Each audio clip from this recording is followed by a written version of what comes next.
ನಮಸ್ಕಾರ ಸ್ನೇಹಿತರೆ, ಎಲ್ಲರಿಗೂ ಆಸಕ್ತಿ ಅಕಾಡೆಮಿ ಯೂಟ್ಯೂಬ್ ಚಾನಲ್ಗೆ ಸ್ವಾಗತ. ತುಂಬ ಸ್ಟೂಡೆಂಟ್ಸು ಲಾಸ್ಟ್ ವಿಡಿಯೋ ಮಾಡಿದಾಗ ನಾನು ಪೇಮೆಂಟ್ ಯಾವ ರೀತಿಯಾಗಿ ಮಾಡಬೇಕು ಅನ್ನೋದನ್ನು ಎಕ್ಸ್ಪ್ಲೇನ್ ಮಾಡಿದ್ದೆ.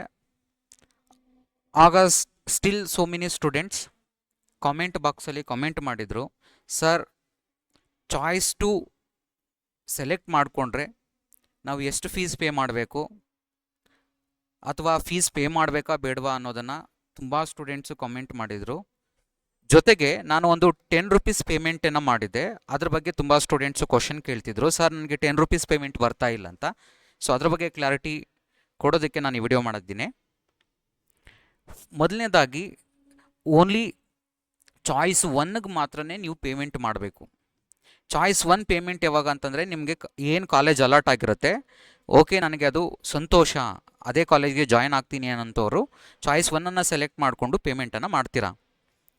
ನಾನದು BSc ನರ್ಸಿಂಗಿಗೆ ಯೂಶ್ವಲಿ ಅದು ₹10 ಜಸ್ಟ್ ಅಲ್ಲಿ ಪೇಮೆಂಟನ್ನು ತೊಗೊಂಡು ರಿಮೈನಿಂಗ್ ₹10,000 ಕಾಲೇಜುಗಳಲ್ಲೇ ಪೇ ಮಾಡಬೇಕು. ಅದು BSc ನರ್ಸಿಂಗಿಗೆ ಮಾತ್ರ ಅಪ್ಲಿಕೇಬಲ್ ಆಗುತ್ತೆ, ಮತ್ತು ಕೆಲವೊಂದು ಫಾರ್ಮ್ ಸೈನ್ಸ್ಗಳಿಗೂ ಸಹ ಅಪ್ಲಿಕೇಬಲ್ ಆಗುತ್ತೆ. ಬಟ್ ಇಂಜಿನಿಯರಿಂಗಿಗೆ ಆ ಥರ ಇರೋದಿಲ್ಲ. ಇಂಜಿನಿಯರಿಂಗಿಗೆ ನೀವು ಅಲ್ಲೇ ಆನ್ಲೈನ್ ಪೇಮೆಂಟ್ ಮಾಡಬೇಕು ಅಥವಾ ಚಲನ್ ಮುಖಾಂತರವಾಗಿ ಕಂಪ್ಲೀಟ್ ಅಮೌಂಟನ್ನು ಪೇ ಮಾಡಬೇಕು. ಸೊ ಅದು ₹10 ಬರೋದು ಓನ್ಲಿ BSc ನರ್ಸಿಂಗ್ ಮತ್ತು ಫಾರ್ಮ್ ಸೈನ್ಸ್ಗಳಿಗೆ ಕೆಲವೊಂದು ಕೋರ್ಸ್ಗಳಿಗೆ ಮಾತ್ರ ನಿಮಗೆ. ಸೊ ಆ ರೀತಿಯಾಗಿ ₹10 ಪೇಮೆಂಟ್ ತೊಗೊಂಡು ಉಳಿದ ಅಮೌಂಟನ್ನು ಕಾಲೇಜುಗಳಲ್ಲಿ ಪೇ ಮಾಡೋದಕ್ಕೆ ಆಪ್ಷನ್ ಕೊಡ್ತಾರೆ. ಆದರೆ ಇಂಜಿನಿಯರಿಂಗ್ ಸ್ಟೂಡೆಂಟ್ಸು ತುಂಬ ಸ್ಟೂಡೆಂಟ್ಸ್ ಕೇಳ್ತಿದ್ರು, ಸರ್ ನಮಗೆ ಆ ಥರ ₹10 ಪೇಮೆಂಟ್ ಬರ್ತಿಲ್ಲ ಅಂತ. ಅದು ನಾನು ತೋರಿಸಿದ್ದು ಓನ್ಲಿ BSc ನರ್ಸಿಂಗ್ ಮಾತ್ರನೇ. ಇಂಜಿನಿಯರಿಂಗಿಗೆ ಟೋಟಲ್ ಪೇಮೆಂಟ್ ನಿಮಗೆ ಅಲ್ಲೇ ಬರುತ್ತೆ. ನೀವು ಅಲ್ಲೇ ಪೇಮೆಂಟ್ ಮಾಡ್ಬೋದು, ಆನ್ಲೈನಲ್ಲೂ ಪೇಮೆಂಟ್ ಮಾಡ್ಬೋದು ಅಥವಾ ಚಲನನ್ನು ಜನ್ರೇಟ್ ಮಾಡಿಕೊಂಡು ನೀವು ಪೇಮೆಂಟನ್ನು ಮಾಡ್ಬೋದು. ಅದನ್ನು ನಾನು ನಿಮಗೆ ತೋರಿಸಿದ್ದೀನಿ ಯಾವ ರೀತಿಯಾಗಿ ಆನ್ಲೈನ್ ಪೇಮೆಂಟ್ ಮಾಡೋದು ಅಥವಾ ಚಲನನ್ನು ಜನ್ರೇಟ್ ಮಾಡಿ ಪೇಮೆಂಟನ್ನು ಮಾಡುವಂಥದ್ದು ಅನ್ನೋದನ್ನು. ಸೊ ಅದ್ರ ಬಗ್ಗೆ ಕ್ಲಾರಿಟಿ ಇದು. ಮತ್ತು ಚಾಯ್ಸ್ 2ಗೆ ಬರೋಣ. ಚಾಯ್ಸ್ 2ಗೆ ನೀವು ಕಾಲೇಜನ್ನು ಹೋಲ್ಡ್ ಮಾಡಿ ನೆಕ್ಸ್ಟ್ ಫಾರ್ ದ ಸೆಕೆಂಡ್ ರೌಂಡ್ಗೆ ಹೋಗ್ತೀರಾ. ಆ ಕಾಲೇಜನ್ನು ಹೋಲ್ಡ್ ಮಾಡಿ ಅದಾದಮೇಲೆ ನಿಮಗೇನು ಅಲಾಟ್ ಆಗಿರೋ ಕಾಲೇಜ್ ಇರುತ್ತೆ, ಅದಾದಮೇಲೆ ಇರುವಂಥ ಕಾಲೇಜುಗಳು ನಿಮಗೆ ಡಿಲೀಟ್ ಆಗುತ್ತೆ ನಿಮ್ಮ ಆಪ್ಷನ್ ಎಂಟ್ರಿಯಲ್ಲಿ. ಅದಕ್ಕೆ ಅಮೌಂಟ್ ಏನಾದರೂ ಪೇ ಮಾಡಬೇಕಾ ಕಾಲೇಜನ್ನು ಹೋಲ್ಡ್ ಮಾಡೋದಕ್ಕೆ ಅಂತ ತುಂಬ ಸ್ಟೂಡೆಂಟ್ಸು ಕ್ವಶನ್ ಕೇಳಿದರು. ಚಾಯ್ಸ್ 2ನಲ್ಲಿ ಖಂಡಿತವಾಗಿ ಯಾವುದೇ ಅಮೌಂಟನ್ನು ಪೇ ಮಾಡುವಂಥ ನೆಸೆಸಿಟಿ ಇಲ್ಲ ಚಾಯ್ಸ್ 2ವರೆಗೆ. ಓನ್ಲಿ ಚಾಯ್ಸ್ 1 ಸೆಲೆಕ್ಟ್ ಮಾಡಿಕೊಂಡು ಕಾಲೇಜು ನೀವು ಅಡ್ಮಿಷನ್ ಆಗೋಕ್ಕಷ್ಟೇ ಫೀಸ್ ಪೇಮೆಂಟ್ ಮಾಡೋದು. ಚಾಯ್ಸ್ 2 ಸ್ಟೂಡೆಂಟ್ಸು ಯಾವುದೇ ರೀತಿಯಾದಂಥ ಅಮೌಂಟನ್ನು ಪೇ ಮಾಡುವಂತಹ ನೆಸೆಸಿಟಿ ಇಲ್ಲ. ಓಕೆ, ಚಾಯ್ಸ್ 3 ಸ್ಟೂಡೆಂಟ್ಸು ಸಹ ಯಾವುದೇ ಅಮೌಂಟನ್ನು ಪೇ ಮಾಡುವಂಥ ನೆಸೆಸಿಟಿ ಇಲ್ಲ. ಚಾಯ್ಸ್ 4 ಬಂದು ನಾನು ಎಕ್ಸಿಟ್ ಆಗ್ತಾ ಇದ್ದೀನಿ ಅಂತ, ಅದಕ್ಕೂ ಸಹ ಯಾವುದೇ ಅಮೌಂಟನ್ನು ಪೇ ಮಾಡುವಂಥ ನೆಸೆಸಿಟಿ ಇಲ್ಲ. ಓಕೆ, ಈಗ ಸದ್ಯದ ಮಟ್ಟಿಗೆ ನೆಕ್ಸ್ಟ್ ರೌಂಡ್ಗಳು ಹೋದಾಗ ನಿಮಗೆ ಇದು ಮತ್ತೆ ಇದನ್ನು ಫರ್ದರ್ ಹೋಗಬೇಕಾದ್ರೆ ನಿಮಗೆ ಕಾಷನ್ ಡಿಪಾಸಿಟ್ ಅಂತ ಪೇ ಮಾಡಿಸ್ಕೊಳ್ತಾರೆ. ಈ ರೌಂಡಲ್ಲಿ ಇಲ್ಲ, ಅದು ನೆಕ್ಸ್ಟ್ ಸೆಕೆಂಡ್ ಎಕ್ಸ್ಟೆಂಡೆಡ್ ರೌಂಡ್ಗಳಲ್ಲಿ ನಿಮಗೆ ಕಾಷನ್ ಡಿಪಾಸಿಟನ್ನು ಪೇ ಮಾಡಿಸ್ಕೊಳ್ತಾರೆ. ಅದು ಆಮೇಲೆ ಡಿಸ್ಕಷನ್ ಮಾಡೋಣ. ಮೊದಲು ನಿಮಗೆ ಇದು ಫಸ್ಟ್ ರೌಂಡಲ್ಲಿ ಯಾವುದೇ ರೀತಿಯಾದಂಥ ಚಾಯ್ಸ್ 2, ಚಾಯ್ಸ್ 3, ಚಾಯ್ಸ್ 4ಗೆ ಯಾವುದೇ ಅಮೌಂಟನ್ನು ಪೇ ಮಾಡುವಂಥ ನೆಸೆಸಿಟಿ ಇಲ್ಲ. ಇದು ಚಾಯ್ಸ್ 2 ಬಗ್ಗೆ ತುಂಬ ಸ್ಟೂಡೆಂಟ್ಸು ಕೇಳಿದ್ದಂತಹ ಕ್ವಶನ್ಗೆ ಆನ್ಸರ್ ಇದು. ನೆಕ್ಸ್ಟ್ ಬಂದು ಚಾಯ್ಸ್ 2 ಮತ್ತೆ ಹೇಳ್ತಿದ್ದೀನಿ. ಚಾಯ್ಸ್ 2 ತುಂಬ ಸ್ಟೂಡೆಂಟ್ಸು ಕ್ವಶನ್ ಕೇಳಿದ್ರು, ಸರ್ ಚಾಯ್ಸ್ 2ನಲ್ಲಿ ನನಗೆ ಕೆಲವೊಂದು ಕಾಲೇಜಸ್ಸು ಅಲಾಟ್ ಆಗಿರೋ ಕಾಲೇಜ್ ಆದಮೇಲೆ ಇದೆ ಸರ್ ಅಂತ. ಸೊ ಆ ಥರದನ್ನು ನೀವು ಆಪ್ಷನ್ ಎಂಟ್ರಿ ಮಾಡ್ಕೋಬೇಕಾದ್ರೆ ತುಂಬ ಕೇರ್ಫುಲ್ ಆಗಿರಬೇಕು. ಈಗ ಚಾಯ್ಸ್ 2 ನೀವು ಸೆಲೆಕ್ಟ್ ಮಾಡ್ಕೊಂಡಿದ್ದೀರಾ ಅಂತಂದರೆ ನಿಮಗೇನು ಕಾಲೇಜ್ ಅಲಾಟ್ ಆಗಿರುತ್ತೆ ಅದಾದ ನಂತರ ಇರುವಂಥ ಕಾಲೇಜುಗಳು ನೀವೇನು ಆಪ್ಷನ್ ಎಂಟ್ರಿ ಮಾಡಿರ್ತೀರಲ್ಲ ನಂಬರ್ಗಳು.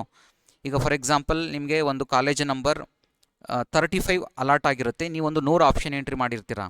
35 ಅಲಾಟ್ ಆಗಿದೆ, 35 ಆಪ್ಷನ್ ಇರುವಂಥ ಕಾಲೇಜ್ ಅಲಾಟ್ ಆಗಿದೆ ಅಂತಂದರೆ 35 ಆದಮೇಲೆ ಇರುವ ಕಾಲೇಜುಗಳು ಎಲ್ಲ ಡಿಲೀಟ್ ಆಗ್ತವೆ.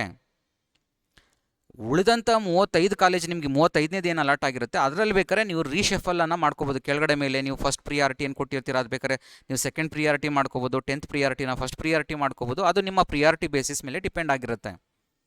ಆದರೆ ನೆಕ್ಸ್ಟ್ ಹೊಸದಾಗಿ ಯಾವುದೇ ಕಾಲೇಜುಗಳನ್ನು ಆ್ಯಡ್ ಮಾಡ್ಕೊಳ್ಳೋದಕ್ಕೆ ಆಪ್ಷನ್ ಸಿಗೋದಿಲ್ಲ. ಇಂಜಿನಿಯರಿಂಗಲ್ಲಿ ಕೆಲವರು ಸ್ಟೂಡೆಂಟ್ಸ್ ಕೇಳ್ತಿದ್ರು, ಸರ್ ನಾನೀಗ BSc ಅಗ್ರಿಕಲ್ಚರ್ ಫಸ್ಟ್ ರೌಂಡಲ್ಲಿ ನಾನು ಯಾವುದೇ ಕಾಲೇಜ್ ಆ್ಯಡ್ ಮಾಡಿಲ್ಲ ಸರ್, ಈಗ ಆ್ಯಡ್ ಮಾಡ್ಕೋಬೋದಂತ. ಆ ಥರ ಆಪ್ಷನ್ ಇಲ್ಲ. ಸರ್ ನಾನು ಫಸ್ಟ್ ರೌಂಡಲ್ಲಿ ಇಂಜಿನಿಯರಿಂಗ್ ಆ್ಯಡ್ ಮಾಡಿರಲಿಲ್ಲ, ಈಗ ಮಾಡ್ಬೋದಾ? ಆ ಥರ ಆಪ್ಷನ್ ಇಲ್ಲ. ಈಗ ಆಲ್ರೆಡಿ ಆಪ್ಷನ್ ಎಂಟ್ರಿ ಯಾವ್ಯಾವ ಕೋರ್ಸ್ಗಳಿಗೆ ಬಿಟ್ಟಿದ್ರು ಅವು ಯಾವ ಕೋರ್ಸ್ಗಳಿಗೂ ಹೊಸದಾಗಿ ನೀವು ಆಪ್ಷನ್ ಎಂಟ್ರಿಯನ್ನು ಮಾಡ್ಕೊಳ್ಳೋದಕ್ಕೆ ಸಿಗೋದಿಲ್ಲ. ಈಗ ಏನು ಕಾಲೇಜುಗಳು ಇರ್ತವೆ, ನೀವು ಚಾಯ್ಸ್ 2 ಅಥವಾ ಚಾಯ್ಸ್ 3 ತೊಗೊಂಡ್ರೆ ನಿಮಗೆ ಅಲಾಟ್ ಆಗಿರೋ ಕಾಲೇಜ್ ನೆಕ್ಸ್ಟ್ ಎಲ್ಲ ಡಿಲೀಟ್ ಆಗಿ ಉಳಿದಿರುವಂಥ ಕಾಲೇಜುಗಳಲ್ಲಿ ನೀವು ಬೇಕಾದ್ರೆ ರೀಅರೇಂಜ್ ಮಾಡ್ಕೋಬೋದು.